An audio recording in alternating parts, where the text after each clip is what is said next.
പിതാവിൻ്റെയും പുത്രൻ്റെയും പരിശുദ്ധാത്മാവിൻ്റെയും നാമത്തിൽ ആമേൻ. വിശുദ്ധ മത്തായിയുടെ സുവിശേഷം 12-ാം അധ്യായത്തിൽ ഈശോ, ആടിനേക്കാൾ എത്രയേറെ വിലപ്പെട്ടവനാണ് മനുഷ്യൻ, അതിനാൽ സാപത്തിൽ നന്മ ചെയ്യുക അനുവദനീയമാണ്. അന്നുവരെ യാതൊന്നും ചെയ്യാൻ അനുവാദമില്ലാത്ത സാപത്തിൽ സൗഖ്യം കൊടുത്ത യേശു വചനങ്ങളിൽ മനുഷ്യരക്ഷ തന്നെയാണ് മുഖ്യം. തിന്മയുടെ എല്ലാ അസ്വസ്ഥതകളിലും തകർച്ചകളിലും ബന്ധനങ്ങളിലും നിന്ന് വിടുതൽ നൽകാൻ ദിവസമോ കാലമോ സമയമോ നോക്കരുതെന്ന് കർത്താവ് പഠിപ്പിച്ചു. വിശുദ്ധ മത്തായിയുടെ സുവിശേഷം 12-ാം അധ്യായത്തിൽ തന്നെ കർത്താവ് പറയുന്നു, ദൈവാലയത്തേക്കാൾ ശ്രേഷ്ഠമായ ഒന്ന് ഇവിടെയുണ്ട്. ബലിയല്ല, കരുണയാണ് ഞാൻ ആഗ്രഹിക്കുന്നത്. യേശുവിൻ്റെ പ്രവർത്തനങ്ങളുടെ കേന്ദ്രം മനുഷ്യരക്ഷയാണ്. സൃഷ്ടി മുഴുവൻ മനുഷ്യനു വേണ്ടി.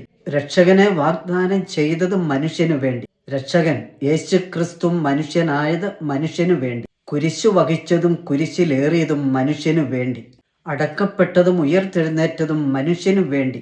തൻ്റെ അമ്മയെ, പരിശുദ്ധ കന്യകാമറിയത്തെ ശിഷ്യന് അമ്മയായി നൽകിയതും ശിഷ്യനെ അമ്മയ്ക്കു മകനായി നൽകിയതും മനുഷ്യനു വേണ്ടി. അവിടുത്തെ അത്ഭുതങ്ങൾ ഓരോന്നും മനുഷ്യനു വേണ്ടി. വലതുവശത്തെ കള്ളന് പറുദീസ വാഗ്ദാനം ചെയ്തതും സ്നേഹിത, നീ എന്തിനാണ് വന്നത് എന്ന് ഒറ്റിക്കൊടുത്തവനോട് ചോദിച്ചതും ഞാനും നിന്നെ വിധിക്കുന്നില്ല, പൊയ്ക്കൊള്ളുക, ഇനിമേൽ പാപം ചെയ്യരുത് എന്ന് പാപിനിയോട് പറഞ്ഞതും നിത്യരക്ഷ പരമപ്രധാനമാണെന്ന് നമ്മെ പഠിപ്പിക്കാൻ ഈശോ അപ്പമെടുത്ത് വീഞ്ഞെടുത്ത് ഇതെൻ്റെ ശരീരമാകുന്നു, ഇതെൻ്റെ രക്തമാകുന്നു എന്ന് അരുൾ ചെയ്ത് വിശുദ്ധ കുർബാന സ്ഥാപിച്ചതും ആ ഓർമ്മയാചരണം തുടരുവാൻ സഭയെ സ്ഥാപിച്ചതും മനുഷ്യനു വേണ്ടി തന്നെ.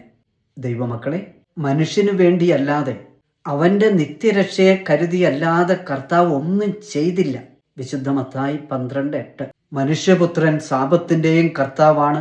മനുഷ്യനു വേണ്ടി തുടിക്കുന്ന ഹൃദയം യേശുവിൻ്റെ തിരുഹൃദയം. യേശുവിൻ്റെ നാമത്തിൽ സകലരും രക്ഷിക്കപ്പെടട്ടെ. ഈശോ മിശിഹായ്ക്ക് സ്തുതിയായിരിക്കട്ടെ.